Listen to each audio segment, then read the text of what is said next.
She looks so adorable.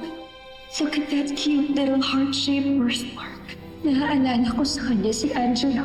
Bigyan lang ulit ako ng pangalawang pagkakataon. Gagawin ko lahat. May balik lang sa akin ang anak ko. Hindi ba ito yung baby sa Nico? Kasi yung balat niyan, I remember she has the same birthmark. Olive, ninakaw mo ba yung batang yan?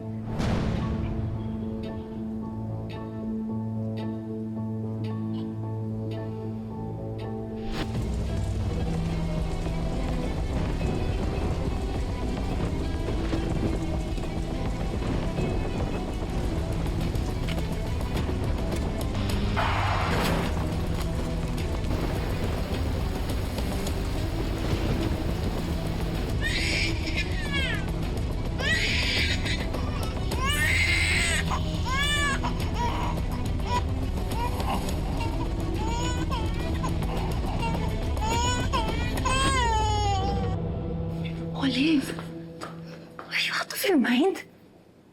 Bakit mo ginawa yun? Bakit mo nakaw yung batang yan? Relax, Astrid. Kinuha ko lang ang anak ko. Olive, ibalik mo yung batang yan. No! Nakita ko ang batang to.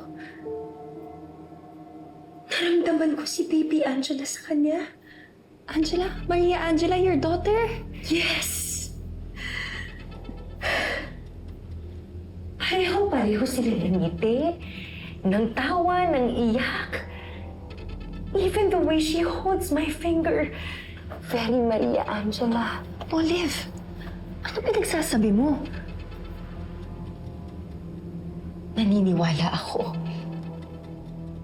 na lumipat sa batang to ang anak ko. Trust me. She is my daughter. Olive, she's not your daughter. Patay na ang anak mo. I may have lost my daughter in a car accident, but dahil sa batang to, nabigyan ako ng pangalawang pagkakataon para makasama ulit ang anak ko. Olive, that's just your depression talking. I'm not depressed. I'm fine. Pag nalaman to ng mga pulis, pwede kang makulong. Mawawala lahat sa'yo.